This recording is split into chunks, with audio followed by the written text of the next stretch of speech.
Dear Dhamma friends, today also we are going to take time for this talk. May everyone settle down for the talk and give the consent with 3 times. Sadhu, sadhu, sadhu. Namo tasse bhagavato arahato samma sambuddhasse. Namo tasse bhagavato arahato samma sambuddhasse. Namo tasse Bhagavato arahato samma sambuddhase kocha bhikkhave agocharo paravisayo yadidang pancha kama guna katame pancha chakku viññeya rupa itta kanta manapa pirupa kamopa sanghita rajaniyati.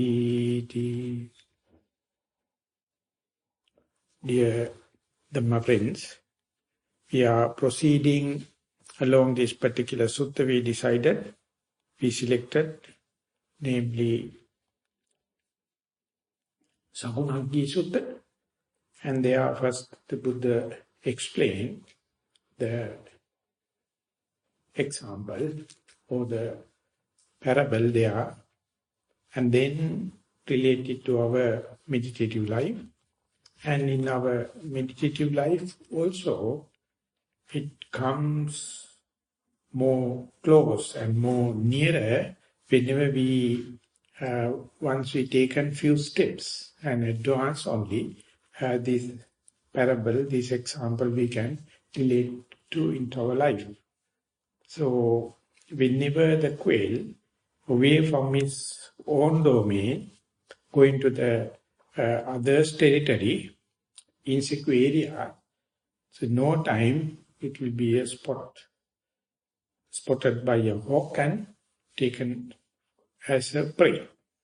And whenever it happens, you can't compare the relationship or the powers between the hawk and the quail. The hawk is so powerful and the quail is so weak. But even then, even at that grave situation, the quail never find fault with others, fault with even the hawk. It says, it's my own mistake that I tread past the domain, and that is why I fall into trouble. Had I been inside the secured area, I can challenge even the hawk. So, knowing that I am the person did the mistake. So, that was the challenge to the hawk, and then showing that, mind you, that even in your secure area, I am the powerful, therefore I wish to give you a chance, I will release you, and you can go back and try. And then the quail go back to its own domain, that is after newly plowed lands, under the clods of mud or dirt is the place. So he go there, and after a short while, again he wished to come and climb up to a clod or lump of clay and then challenge the hawk.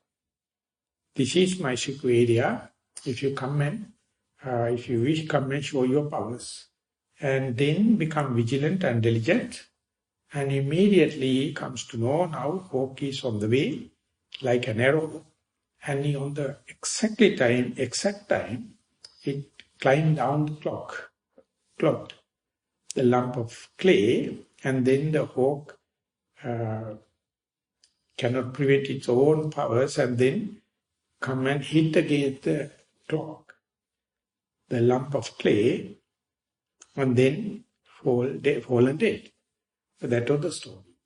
After telling that, Buddha reminded the congregation, including monks, nuns, and the lay devotees, male, female, oh monks, knowing that you must understand what is the paravisaya, that means what is not your proper range, proper domain, and knowing that if you can be within the secure area, your pasture land, you are safe.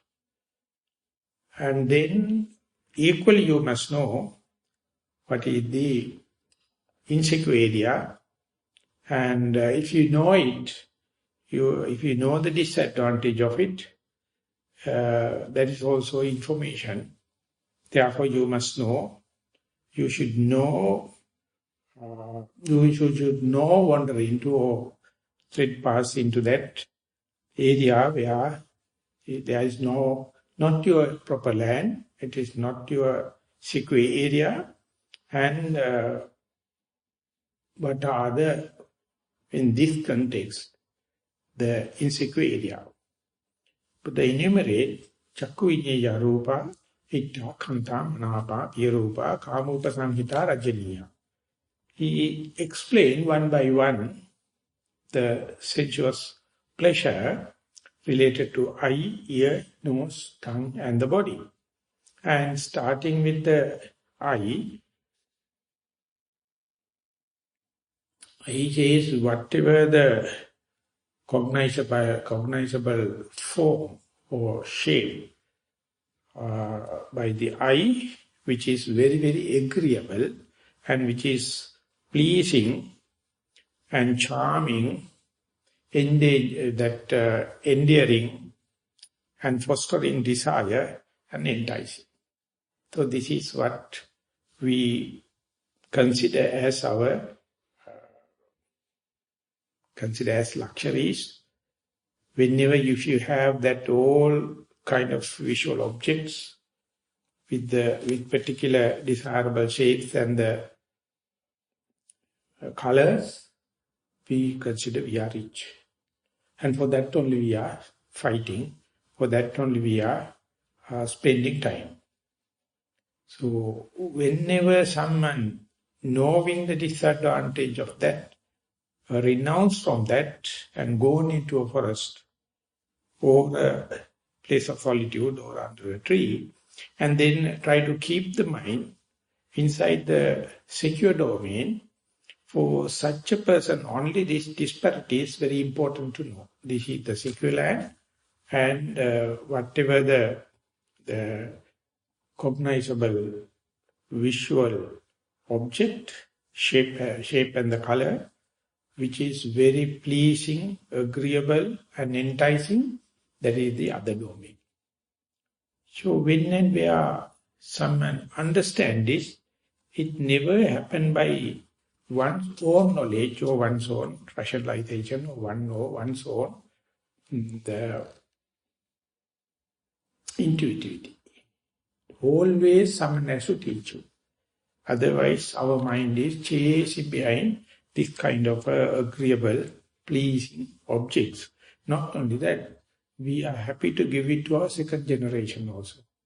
We are happy if our parents are going to give us for us also as our property.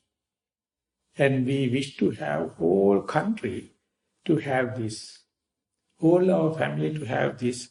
So we do overtime, we go abroad, we search everywhere for this agreeable thing.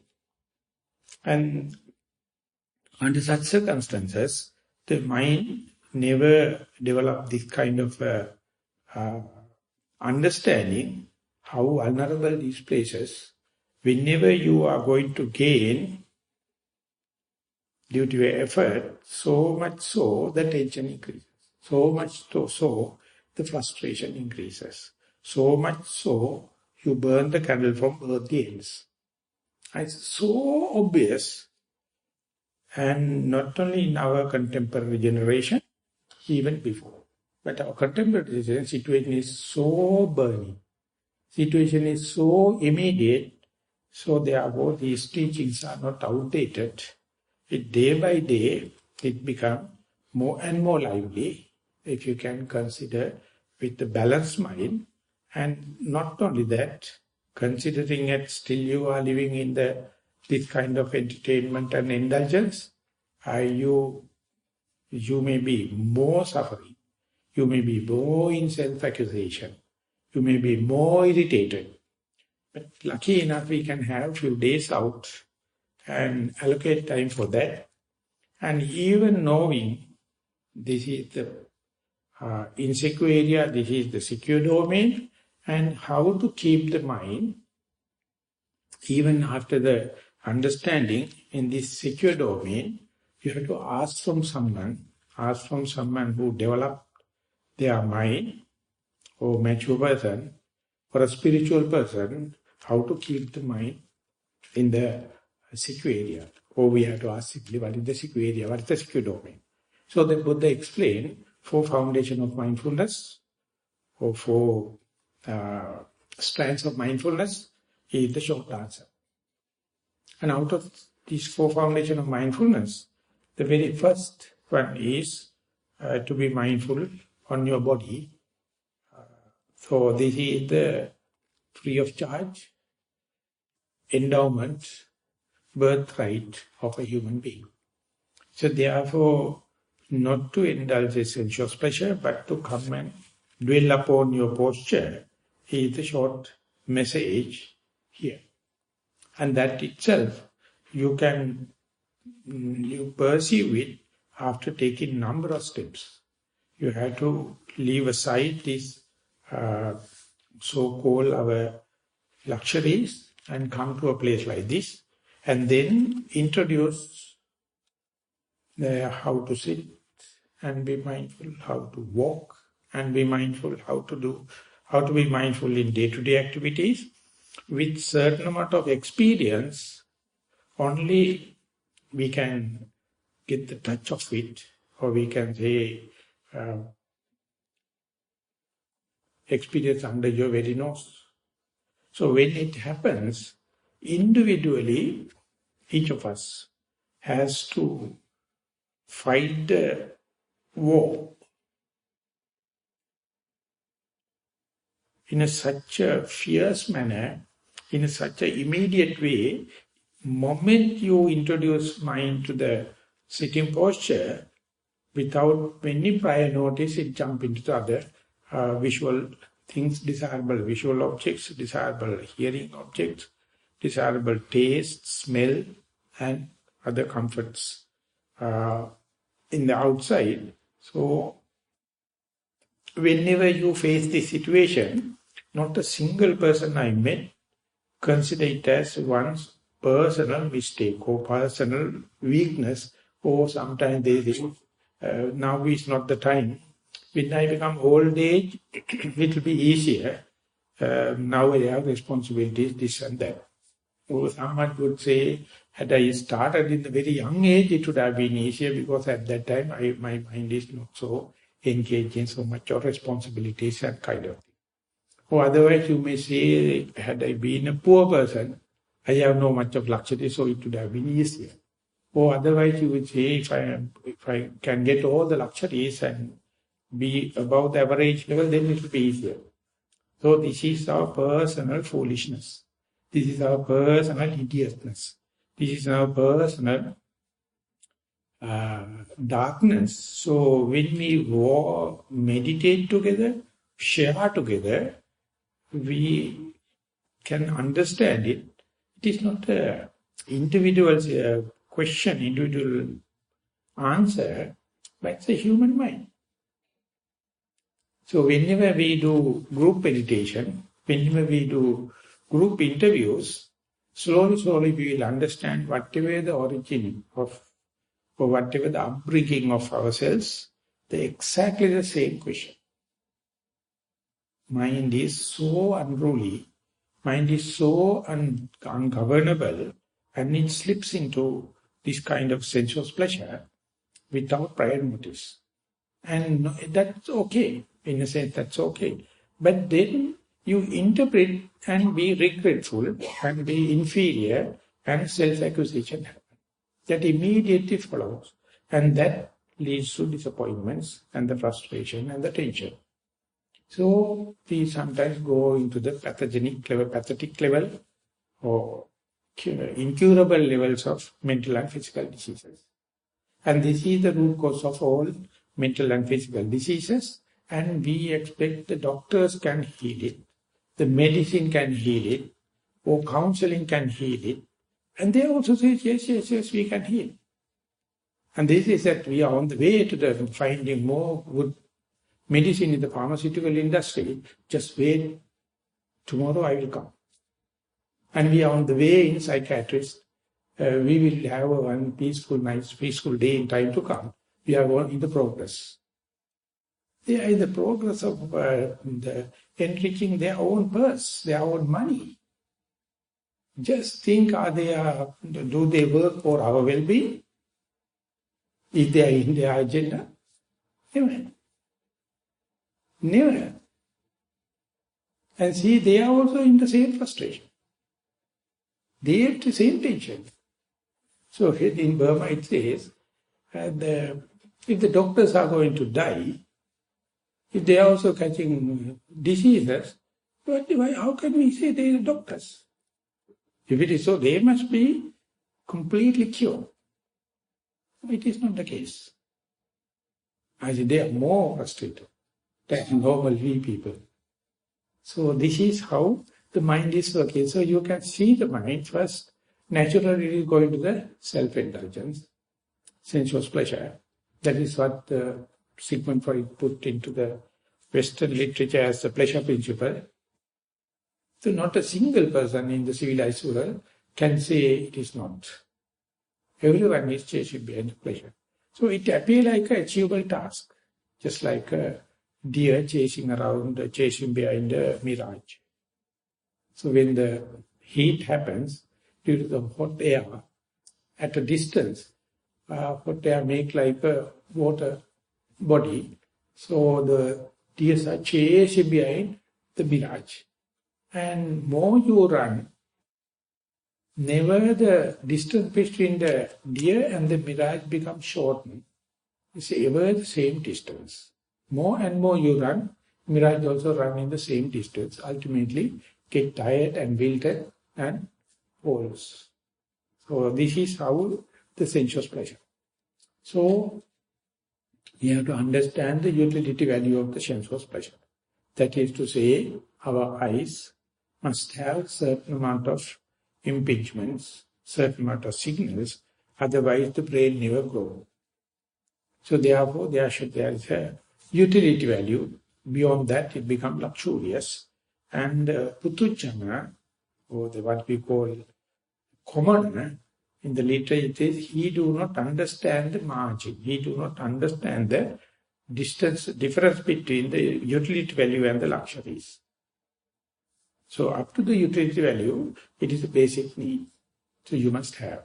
So whenever you are reaching the utility value, if you know how to stop it and come back to your secular land, no harm. But when you are trespassing the security line, if you do not know, you are wandering into the insecure area, and then the hawk is waiting. Don't find fault with the hawk.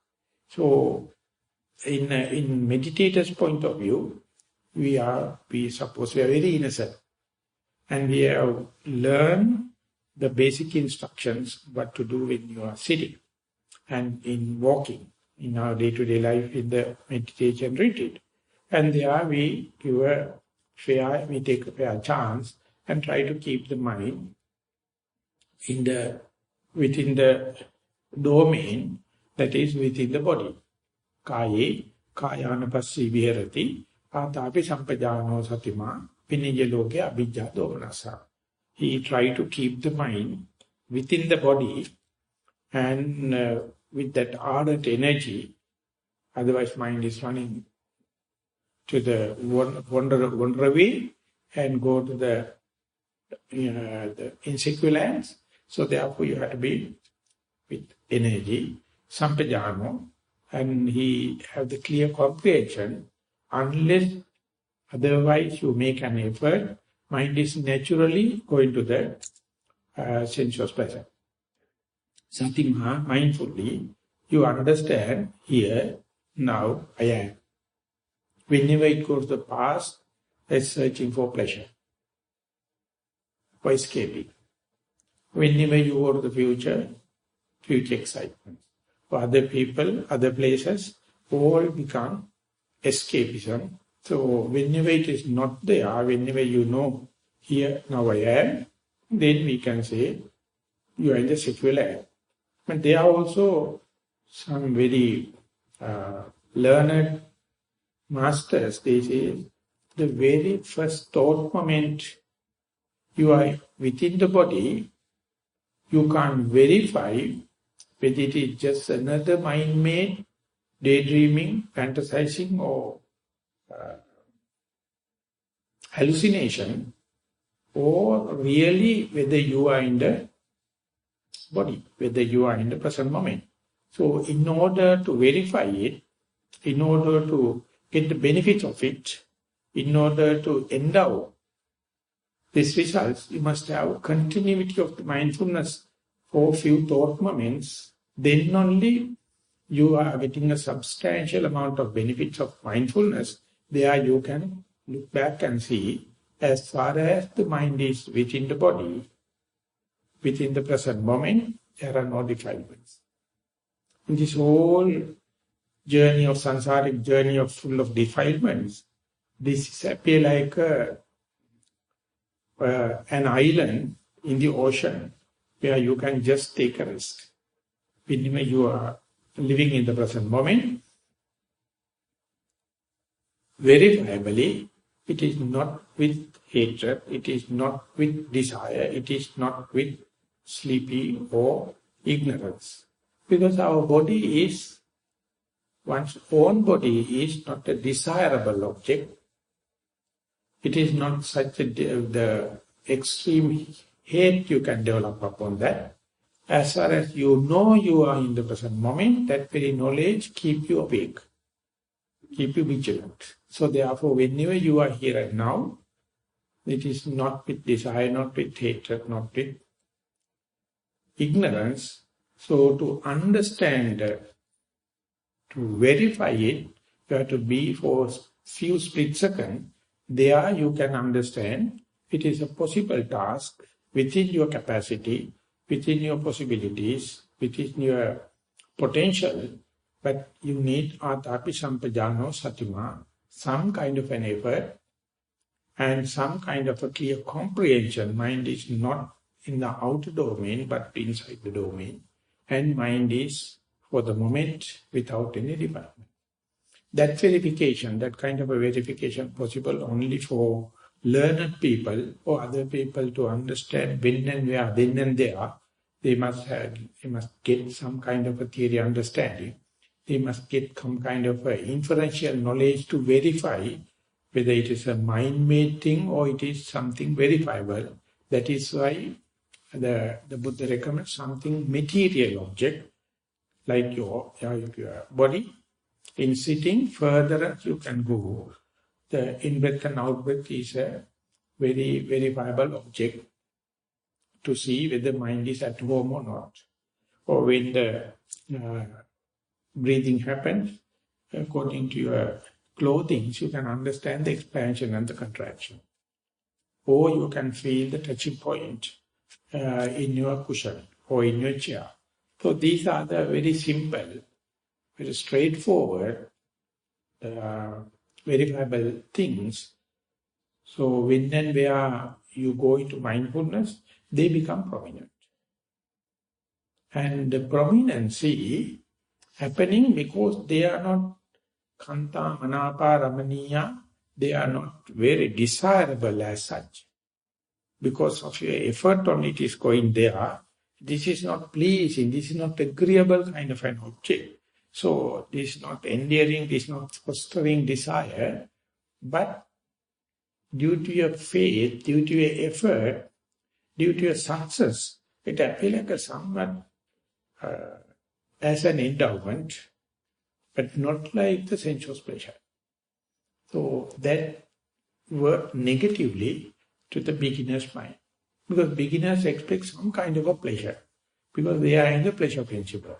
So when and where you try your mindfulness to be in the present moment, so when and where mind is face to face with the primary object, there's a little bit of thrills and frills at the beginning. But when and where you try to be with the primary object for longer time, chronologically, your attraction or your frills and frills disappear. Slowly, slowly disappear. So instead, the boredom can come. Instead, the monotony can come. So if you are a learned person, you understand this is the opposite of desire.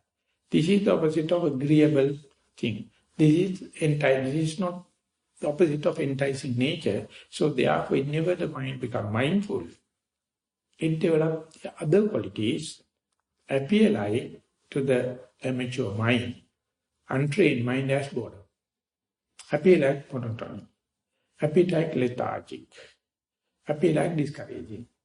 And it's okay, but never a beginner write that kind of an observation to their interview reports. To come up to that level, you must be really, really mature yogi. Otherwise, you consider it as a personal discouragement. It's a personal, you take it personal, and he thinks I have something wrong with my precepts, something wrong with my mindfulness, something wrong with my concentration. That is why this discouraging idea and the boredom and monotony happens. So never write it as first-class discovery. So therefore teachers, while listening to the interview reports, they have to assimilate aphorisms and give advices when and where you feel it. If you can report it, even though it is personally you take it, if you can report it impersonal way, you must be an enlightened being. That is what we call the maturity in the meditation, and report things as they are. So, if even if you have meditated for, so to say, 20 years, 30 years, 40 years, and still if you do not know, that is something you must report. Pandita Sayadaw back in Burma, he used to say, that is not the mistake of the yogi, it is the mistake of the teacher. Teacher must take the responsibility because he has not taught the particular person to report true to type kind of reporting. Short to the point kind of reporting. Short and sweet reporting. So that is the grammar in meditation jargon. That is the language in the meditation jargon. And if you know that kind of communication, even at your day-to-day life, you will not be entangled with argument. Nothing to argue. Things are so straightforward. Whenever you try to camouflage them, whenever you try to bend the truths, argument and misunderstanding happen. So among the teacher and the disciple, if there is a misunderstanding, it's a mistake of the teacher, not the disciple. So therefore Burmese masters, they take the responsibility and they not only teaching how to do and sit, how to do sitting and meditating or mindful sitting, mindful walking, they are giving very detailed instruction and then ask them to speak, and there he analyzed one sentence by one sentence. One word by one word he says, this indicates who you are. This indicates your feedback. Feedback indicates how much you are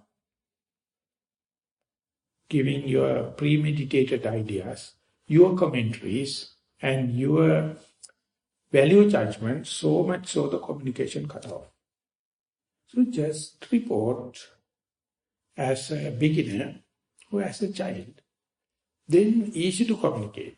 Because these things, whenever mind goes out, you take it a point to be regret. Whenever you feel bored, you consider it as something personal mistakes like. So this is how you cut off the communication within yourself also. Therefore your mind is so cheating. Mind is so perverted. Mind is so camouflaged. So within your mind and the body communication, explain you and communication with another person. So that is why in the meditation centers it says first cut off the communication with among people and just report to the teacher exactly what you feel, exactly what you experience, because these experiences are fully enlightened. Unless otherwise you included your value judgment. You include your premeditated idea. That is due to your egotistic valuation, due to your conceit, or due to your desire. So it is something excusable. It is something you have to be sympathetic. But you have to understand it and cut through it and get a direct communication.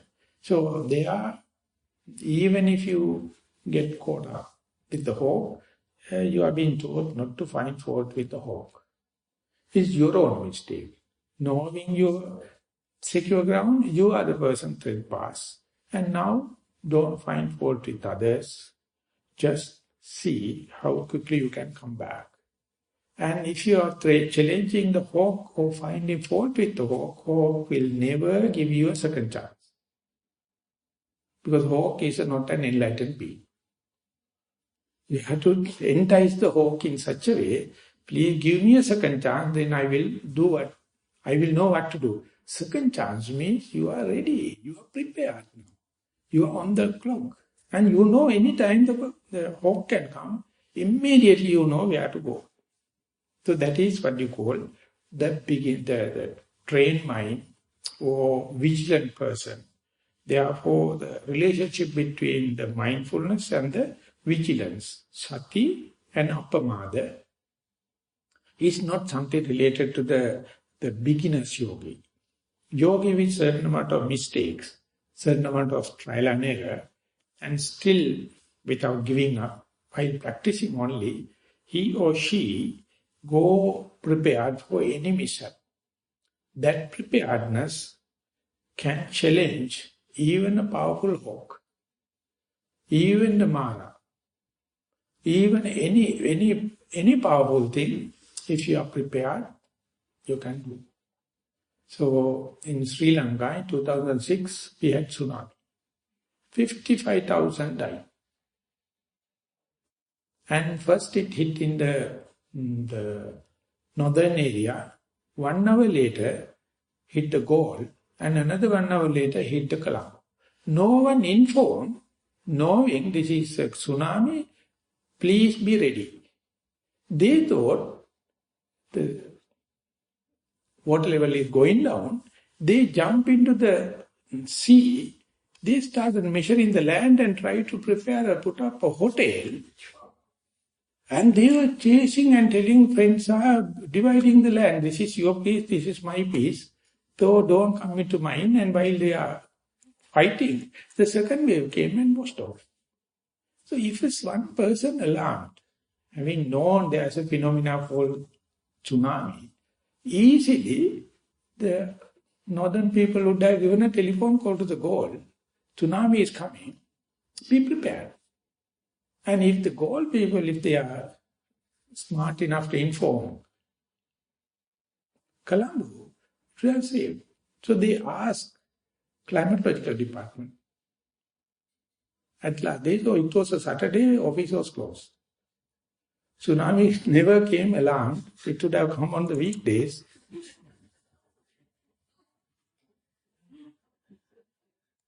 So in Japan, there's just like a fire drill. They train tsunami training. They have big base, already man-made, and let the people run. So go for the beach. And while playing, they alarm. And then they ask them to go back, go to the dry land. And so they know. And even in Sri Lanka, it's irony. And some tourists, they were riding on elephants. They started running into the dry land. They are alarmed. Not a single dog, not a single cat caught into tsunami. So we human, always searching area in the beach to put up a hotel. So they go. So if a single person alarmed, this kind of a phenomena happen, of course in Sri Lanka, historically we had reported in the ancient time, once such a thing happened. So no one alarmed. So no one knows, just like a fire drill. You have to tell, if the building is going to catch fire, at that time you can't discipline people. So beforehand you have to tell, this is the gathering ground, or what you call gathering area. Then once in a way you have to drill. You have to have a fire drill. In factories, tea factories, they do it. In Australia, it is a must. There is a lot of fires are. So likewise, if you prepare for the second time, when the hawk is coming, it's just mere single, simple signal knows the way back home. So by that time, you must know the insecure land, you must know the secure land, you must know, would have caught up once and got an excuse. And the second time also you are going and challenging the hope, and you must see the sign, know the sign, what is the inward turn of the hawk, and they are where to run.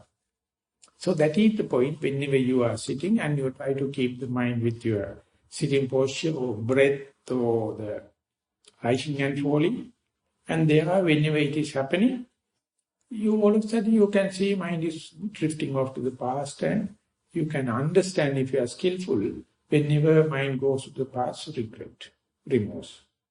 And it can jump into the future. Whenever it can jump into the future, excitement. Whenever it is nearing to the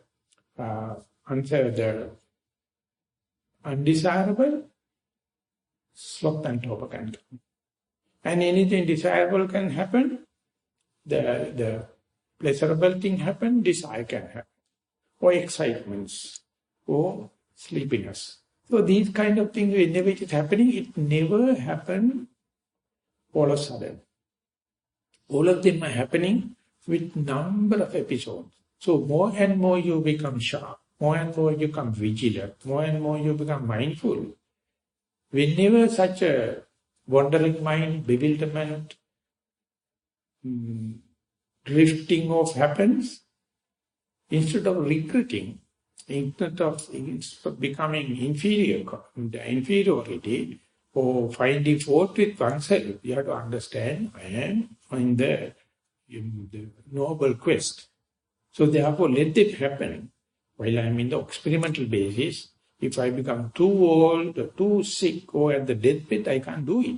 So I have to be prepared beforehand. So when it happens, how quickly I understand my mind is infested with desire, likings and disliking, or sliminess, or enthusiastic, that kind of thing happen, then easily you can understand, not only that you are mindful, you can understand the approximate cause for this kind of a coloration of mind to happen. Because it is happening in a gradual basis. So when and where it is happening, if you wish, let not the mind to go to wander off. One thing you can do is, one technique you can use it, you can label your primary object again and again. If the drifting off is the question, and if you wish to keep the mind with your primary object, it's a kind of a mechanical thing. Note it as in-breath, out-breath, in-breath, out-breath, in-breath, out-breath. Still, if it is naughty, tend to run away, you can add the numbering system, in-breath, out-breath 1. If another in-breath, out-breath you can take without much of wandering, you can say in-breath, out-breath 2, in-breath, out-breath 3, in-breath, out-breath 4. Likewise, you may understand the ways and means or tactics to keep the mind with this primary object, even though it is not so desirable, even if it is not enticing, even if it is not attractive. Because you know, whenever it is chasing behind the attractiveness, desirable and enticing things, that is the proximate cause for the suffering. So now instead you are keeping the mind in the neutral object, it naturally never take that track. So you have to note it, label it, and sometimes maybe numbering. So when it is happening, you are the very person immediately to understand, now my technique is working. Because your number of thought moments you are keeping face to face with the primary object is increasing. Or you can say simply, number of breathing cycles you can keep view with increasing. So it is not always happening in a linear system, but generally you can understand how much you can keep the mind face to face with your primary object. Imagine, since we are now on the fourth day, imagine we become little bit mastering this situation and we understand now my association with the primary object is increasing, evolving with the primary object is increasing, face to face with my primary object is increasing. So then it will be a determination power, mind power. You become encouraged to continue with this. So this is a kind of making your object docile, making your mind obedient with the help of noting, that is labeling. It's a kind of a mastery, early signs of the mastery. That is the similarity you find in the first jhana, in the samatha meditation. In first jhana samatha meditation, the Buddha mentioned that whenever you are in jhana, savichakkam, savicharam, vivekajam, pītisukam, patamajjhanam upasampajja virati. That particular person is face to face with your primary object with the help of the applying thought and the discursive thoughts, and he becomes little bit of happiness and peaceful and face to face with the object. So there you can understand, instead of the sensuous pleasure, instead of daydreaming, fantasizing, wandering, bewilderment, now you know where the mind is, and you know it is due to your labeling and understanding the very thing. It is not a dream, it is verifiable thing, and little bit of thrills and feels are there, and mind is slowly calming down on that particular object.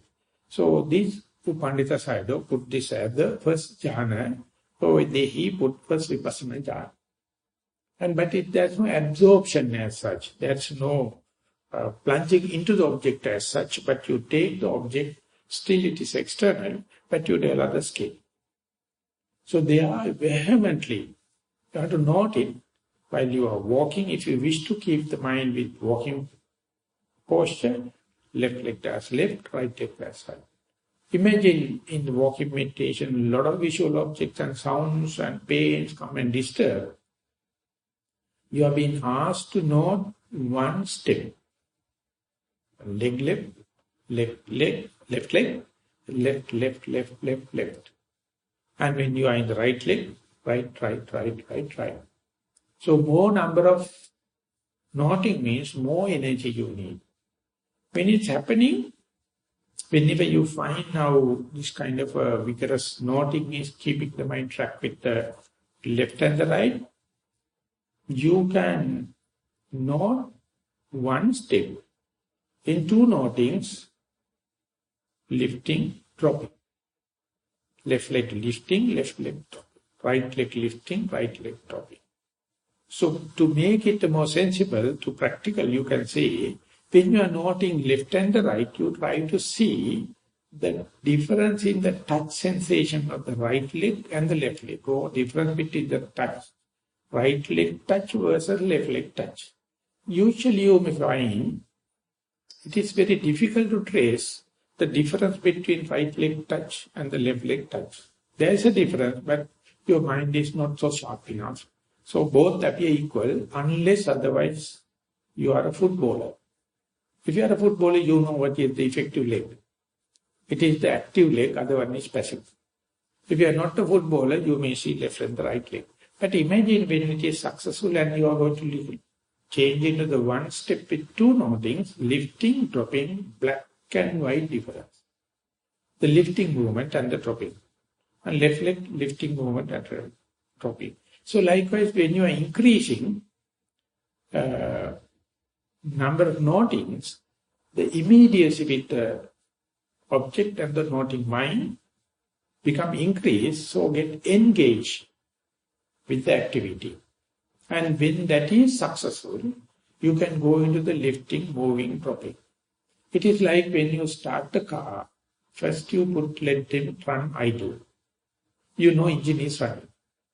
Then you first put into the, I am talking about the whole car side, first gear.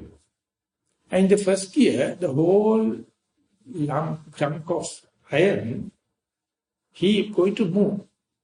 And they are, without knocking, if you can get the pickup, well and good. And when it is hung, you can see, in the first gear, the consumption of fuel, consumption of gas is too much per mile. So therefore, when and where it gather the momentum, you must know where to shift into the second gear, and they are the same amount of fuel can run long distance, because second gear, only with the moving car, with the first gear you can change it to, so efficiency increases, fuel increase, fuel efficiency. And then when and where necessary, whenever you feel it is good, now it's going to the third gear, and then the top gear. So whenever happening, the engineer can't tell you when to put into the first gear, second gear. Because engineers are very poor drivers. Only the driver can understand. According to the ramp, according to the weight, according to the horsepower of the engine. You must understand when to put in the first gear, when to put in the second gear, when to put in third gear. Very difficult to write technical writings. After long practice only, you will understand how it is happening. Now, if you are daily running the same car to your office, you do not know when did you put into the first, second, third gear, because it is happening autopilot. So likewise, when you are, imagine the day you are learning the driving. They are putting to the first gear to the second gear, you feel happier more than an engineer who invented the car, because you managed to put from the second to the third without knocking engine. But now when you are more practicing, you don't know. So exactly the same, when you are walking, in order to get rid of this wandering, daydreaming, you start nodding. You nod left, right, left, right. If the mind is not obedient, left, left, left, left, left, right, right, right. Whenever it becomes familiarized, you can reduce to the German normal left, right, and then increase the efficiency by lifting, dropping. And furtherance, you must know exactly how much it is utility, not for the sake of theory. Whenever mind is, noting mind is familiarized with the lifting and dropping, then you increase one more, lifting, moving, dropping. And while keep on doing, this detail noting itself will be a distraction for your concentration. But this is a very technical point. And even in the sitting, whenever you become familiar with the in-breath and out-breath, or familiar with the rising and falling, you may get rid of wandering mind. You may get rid of daydreaming, fantasizing and keep it. But ultimately you may find that become a turmoil, that become a distraction. You feel like, let the breathing happen without noting, and there you can have a more observation capacity. Mind is more free to see the details of it. So that is the point, you start to develop the relationship with your primary object without noting. This is the second jhana. In the second jhana, the Buddha mentioned, Avitakkam avicāram vivekajam pītisikam dutya jhanam upasampajja virati. You can perform the same thing without noting. It is due to your familiarity, due to your skill and association with the object for longer time, then you feel like. So this point, disciplinarian never happy. They always keeping noting. So ultimately the mind cannot settle because of your very noting. The example I give is, which may be familiar with the Sri Lankan mothers, but I don't know you American mothers when you do, whether you do it or not. If you wish to lullaby your baby to sleep, so they do is they take it to the outside and keep it on their leg and then moving here and there. So like a cot, swinging. And then lullaby.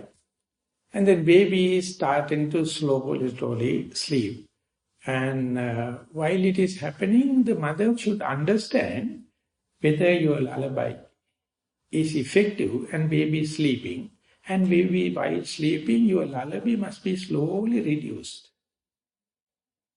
Otherwise, your lullaby itself will be a distraction for the sleeping baby. So when to start and how to do lullaby, and then slowly reduce, and as the baby sleeps. So this is an art. So this is what most of the yogis don't understand. They right from the beginning to the morning to the evening keep on noting. Ultimately mind becomes naughty. So this I find everywhere in Burma. The best original Sayadaws, they know why they introduced nodding. But the other teachers, they don't know. They ask each and every disciple, keep on nodding. They don't know when to start and when to stop it. It has its utility value. Stopping point is the second jhana experience. It is, I put in my jargon, I say, let the let the meditation to take autopiloting mode. Don't note. Let the mindful to continue with the object, so that when the observed object and the observing mind come to a certain closeness, certain immediacy, then you feel like let it go without noting. So each and every sitting, you have to understand this changeover point or turning over point, where your contribution you withdraw and let the mind to associate the primary object. So when that happens, due to lack of interruption, due to lack of noting, due to lack of labeling, mind becomes very free to observe the object very closely. And there, the rapture, the thrills and frills increases because of lack of noting. So this part will never experienced by disciplinarians. For example, if you are a disciplinarian, you will never let your children to play. They are always behind and doing this and doing that and don't do. So one day the John taken to the school at the age 5, and the principal asked the John's name. He asked from the John. He went with the father. He asked Don John.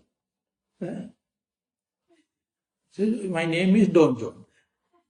Father was saying, but no, you are John. No, all the time you are telling me Don John.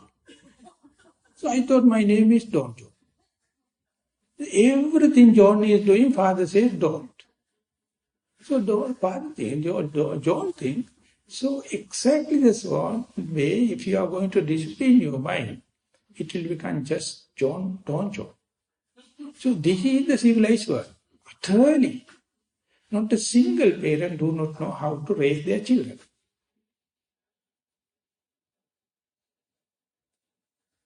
Now that challenge is increasing. And imagine in second generation, third generation, what is going to happen?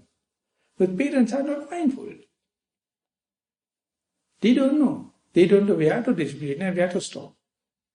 And simply ask them to note the in-breath and out-breath. From morning to evening, they will note and say, Bhante, I can't sleep in the night. Because mind is agitated. Of course.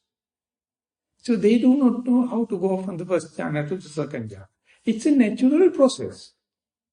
You have to use noting for the utility value in order to cut off the insecure domain and to keep the mind within the secure domain. If the mind starts to go penetrate into the second secure domain or association with the primary object is started, you have to just facilitate it by not noting, not labeling.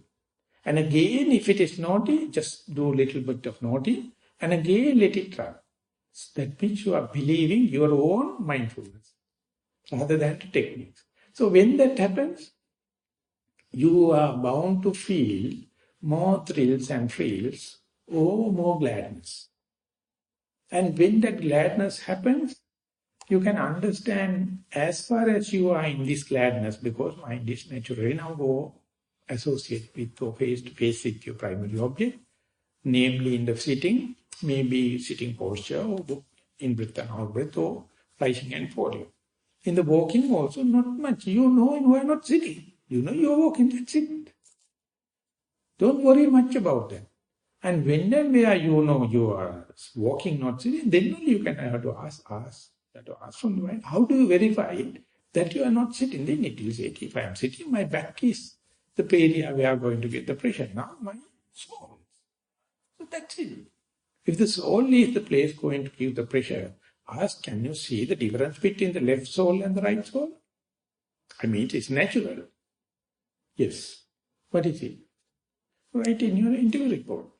And when and where you go there, ask the lifting movement of the left leg and the dropping movement of the same leg. So if the mind is not drifted off, if the mind is not the insecure area, if the mind is with the leg movement, it is not a big task. But you must know when to ask the question. And when, that is in order to verify. And this verification itself will not be galvanized or reinforced unless otherwise you put it to your interview report. Unless otherwise you communicate with others. So when and where you come up to that level, ask lifting, moving, dropping, what are the differences? It is not just chanting mantra. Telling lifting, moving, dropping. To understand what is the difference you feel, you experience on the lifting movement to the moving moment and moving to the dropping. And when it happens, you see how much mind is immediately the primary object. And even the person who is reading, even the Vincent can understand meditation is happening. That is the way communication takes place. And when that happens, you know your mind is free from the tension and the frustration with regard to your day-to-day life, household life, or your movable and immovable properties. And it is not only that, it is free from any issues relating to the retreat center. And not only free from that, it is completely free from your whole body. It knows only the lifting, moving leg.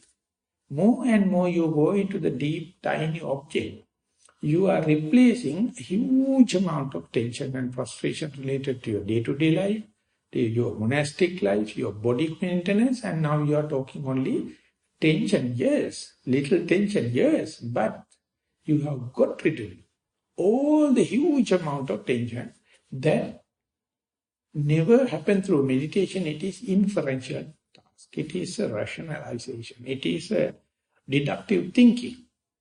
For that only, the theory understanding is necessary. Each and every moment you are immediate with the lifting movement, dropping, or lifting, moving, dropping, you have to understand how much suffering, how much tension, how much frustration you have done away with. And next thought moment also, there is a possibility not letting mind to drift off into your family affairs or day-to-day activities or movable, immovable properties or matter related to the meditation center or matter related to your body. Sharply, verifiably, you know mind is with the leg.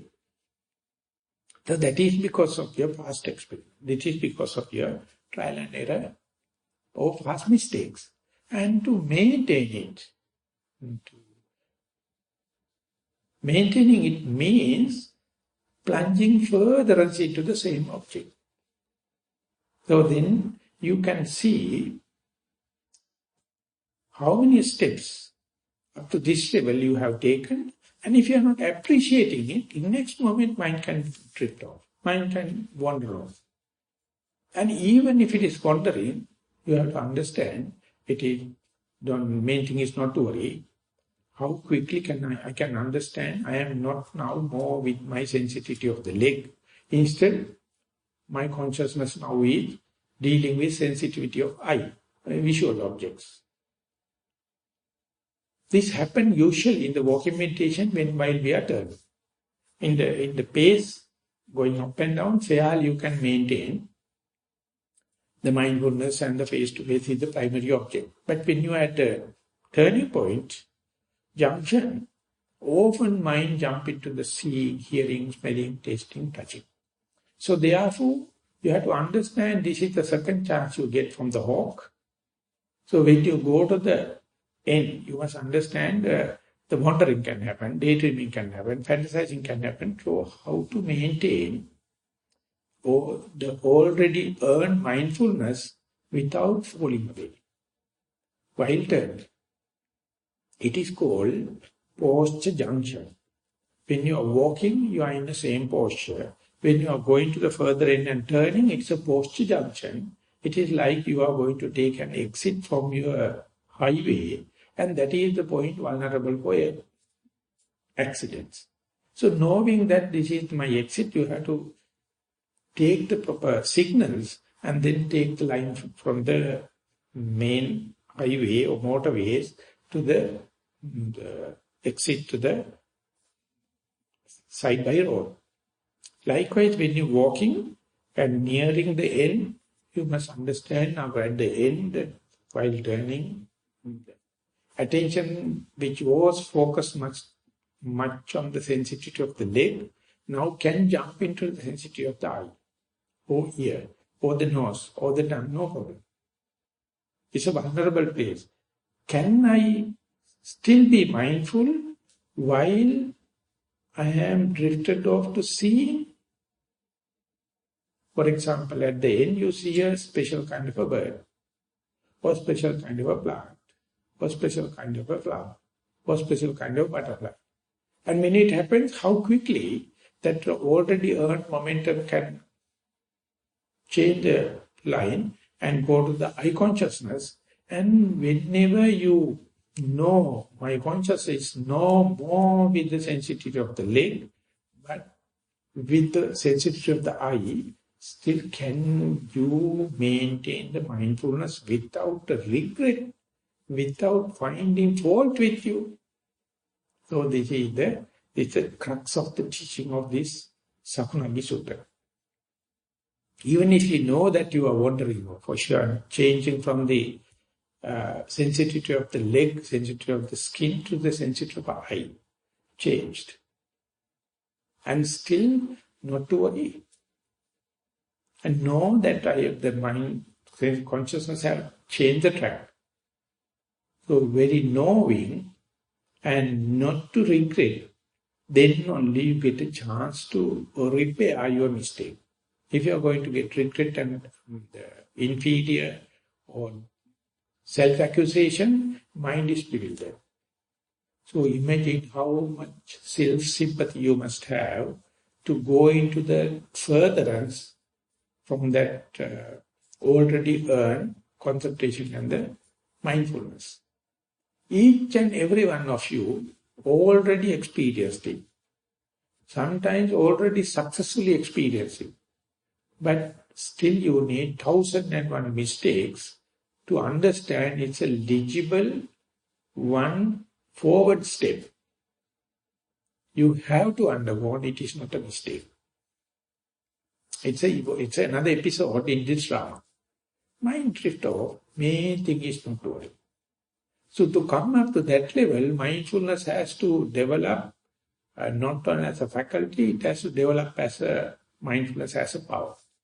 At that level only you can understand, even though it is gone away from your secure land onto a insecure place, and you know the mistake, and you are not worrying. Venerable Sariputta put that in Patisambhida Magga, Pamade na kampati iti satapala. Even if you are not diligent, even if you are negligent, main thing is not to worry. That's the power of mindfulness. If you are not read it properly and put it into practice properly, you consider it as a mistake. No, it is not a mistake. It is an experiment or hardening process, seasoning process, galvanizing process To learn, it is the nature of the mind to jump into the other unknown area, but don't find fault with others. You have to understand, now it is no more with the sensitivity of the leg. Now it is with the eye, or ear, or nose. And even if it is in the wrong domain, if you know, it's a great, grave achievement, and then only you can come back to your sensitivity of the leg. And Richard Davidson, while he is doing experiment in this prefrontal lobes in the brain, he tested this by taking meditators and non-meditators as a control group and put into the functional MRI scan, told that within the MRI scan there will be a screen, you have to focus and you have to be a seer. You have to look into that and focus into that object. So when you put there, he can scan through in the brain what are the faculties, what are the areas become active, which is related to the see. And earlier they thought only one place is responsible. Now they know at least 14 places are responsible for seeing. So he can monitor whether he is seeing or hearing or smelling or tasting or touching. So now two teams, meditators and non-meditators, they have been instructed to see and visual objects are there. And all of a sudden he give a music and then see how seeing brain change into the hearing brain. And he can monitor it in the screen, quickly going there. Because now he has seen for a long time, it is boring. And therefore when music happens, it is not instructed before, swiftly mind is changing from seeing to hearing. This is what happened in the Hollywood film stars also. The old wife become not so beautiful. So easily they can go to the second wife, no problem. But lucky or unlucky enough, after the third time again, he remarried the first wife. So exactly our mind is much worse than Hollywood film stars. It's jumping from other because anything when you associate longer time, it becomes boring. And then anything come new, appear like very attractive. So whenever it is shifting from hearing to seeing to hearing, he monitored how the brain function in resilience on the way back home to see. When the music stops, again mind come back. And he found two specific brain functions in the resilience. Whenever go out, how to come back. And he wrote in, I think, emotional life of your brain. Very clearly he tried to explain. He says, I am very at the younger stage. And further we can see, whenever someone put into the MRI, functional MRI scan, and see what is happening inside the body. Inside the brain. And many understand inside the mind. I don't go into that extent. This is neurological. And when we are discussing in our monastic rules, in Nissarana back there, the Buddha explained 4 stages. Whenever go the mind out and resilience in 4 stages. And if you can monitor it, for example, we are not supposed to look, but now seeing happens. You know it is not done. And you know your mind must be in the leg, but it is now in the eye. That very knowledge, that very knowing is the power of mindfulness. Even the object changes, mindfulness is intact. You are not accusing, but instead you trace it. You track it. And they know consciousness is not in the touch. It is in the seeing. And that very change, if you can note it, you are so smart. And immediately, if you are not discouraged, if you are not self-accusation, you can highlight it. The first one is Sarati. Vivarati, he can clearly understand I am supposed to walk because I am in the walking path. I am a meditator. I came here for meditation, but mind is now seeing. And that very clearly he knows how quickly the track changed. And he is in the wrong track, but he knows. And then Uttani Karoti, he says, now only I really understand without self-accusation and bewilderment, this is the mind. And then the fourth stage is the most important. He feel like reporting it in the next report. And they say, he says, I suppose walking, I was in walking and meditating and mindful, and all of a sudden I see a butterfly. Immediately I see the consciousness is now in C, but I am not bewildered. I am not self-accused. I know supposed to be in the leg, but I am in the seeing and think like reporting. That is what you call innocence. That is what you call short and sweet. If you are hiding it, you are cheating. That is your perversion. So therefore don't let the hope to take the chance. Let the quail come back to the domain and see whatever the powerfulness of the hawk, it can give a challenge as far as you are ready to accept.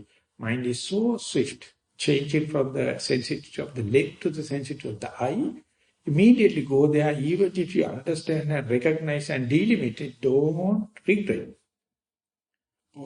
Don't find fault with it. And then you have to say that very endowment, that very skillfulness will be justified only if I can report. That is called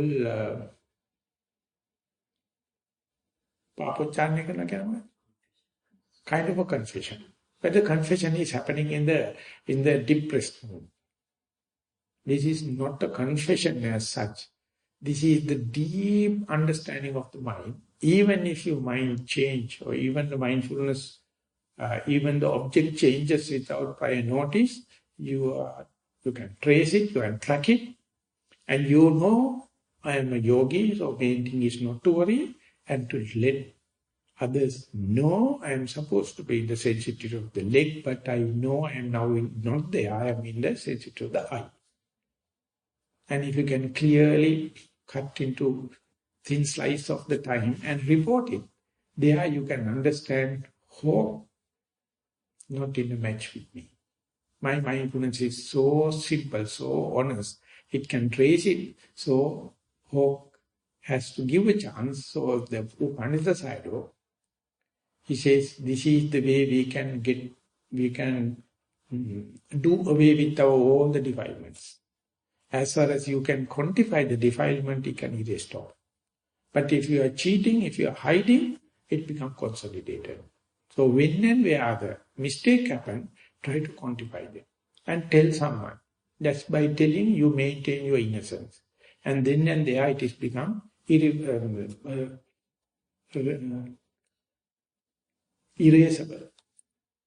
Tiny mistakes, you know the erase. So to end the talk, I would say this is the self-sympathy. Not a single of us appreciating. We are self-accusation. Right? If you are self-accusating, you can't develop loving kindness to others because you are not developing loving kindness to bloody yourself.